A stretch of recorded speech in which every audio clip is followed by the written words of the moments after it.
Pour ne rien manquer, abonnez-vous maintenant.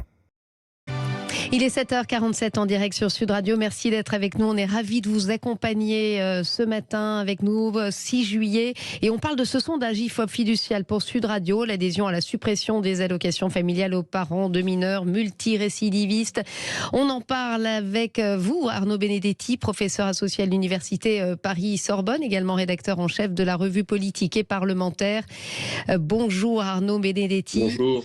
Alors, c'est sans appel, hein, effectivement, 65% des personnes interrogées sont favorables à cette mesure, car selon les Français interrogés, elle responsabilise les parents de ces mineurs et les inciterait à surveiller, à mieux éduquer leurs enfants.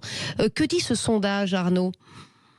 Écoutez, c'est un sondage qui ne constitue pas une surprise, d'autant plus qu'il est effectué au plus près des événements que nous venons de connaître, et donc il y a inévitablement, j'allais dire, un effet de loupe qui est produit à travers ce sondage. Mais il est intéressant parce qu'il montre une majorité très large de Français qui sont favorables à cette mesure, qui correspond de toute façon à un sentiment profond qui s'est installé dans la société française depuis un certain nombre de temps, voire depuis un certain nombre d'années, c'est-à-dire une demande de fermeté, une demande d'autorité face à la montée d'un certain nombre de violences. Alors, il y a évidemment des nuances dans ce sondage. On voit par exemple que lorsque l'on est plus jeune, je pense à la tranche des 18-24 ans, ceux-là sont beaucoup plus partagés sur la mesure. On voit que par exemple, il y a un petit distinguo territorial entre l'Île-de-France, où on est un peu moins favorable à cette mesure, quoique on est quand même favorable à 59%, qu'en province en général. On voit par exemple que les femmes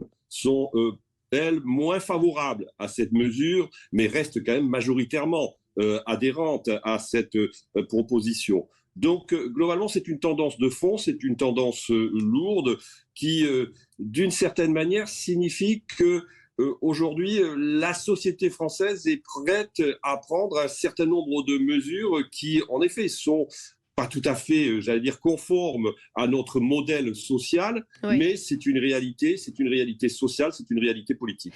Justement, je m'adresse à l'analyse politique que vous êtes. Ces émeutes, s'il y aura un avant et un après, on est vraiment dans la réaction et ça va être le virage à droite pour les Français, mais aussi pour bon nombre de partis politiques. Vous savez, sur cette question-là des violences urbaines, la droitisation de la société française ne date pas de ces émeutes. Mais par contre, vraisemblablement, il y aura un avant et un après, parce que ces émeutes, par rapport à 2005, se sont caractérisées par un certain nombre, j'allais dire, de faits, de phénomènes assez différents de ce qu'on avait connu en 2005. D'abord, c'est l'extrême violence très concentrée dans une séquence de temps donnée, qui a donné le sentiment d'une explosion qui est très différente de celle de 2005. Ensuite, c'est les profils, c'est-à-dire qu'on a des profils de plus en plus jeunes qui participaient à ces émeutes, et là, en effet, il y a, si vous voulez, une perception d'une forme de dégradation de l'éducation qui, d'une certaine manière, explique aussi les résultats de ce sondage. Donc on peut considérer en effet que ce qui s'est passé ces derniers jours laissera des traces à la fois, j'allais dire, dans l'appréciation politique de l'événement, mais aussi plus largement dans les tendances profondes de l'opinion. Merci beaucoup Arnaud Benedetti, un professeur associé à l'Université Paris-Sorbonne, rédacteur en chef de la revue politique et parlementaire. On reviendra évidemment sur ce sujet avec mon invité politique tout à l'heure à 8h15, qui est Olivier Marleix, président du groupe LR à l'Assemblée nationale. Et il est 7h51.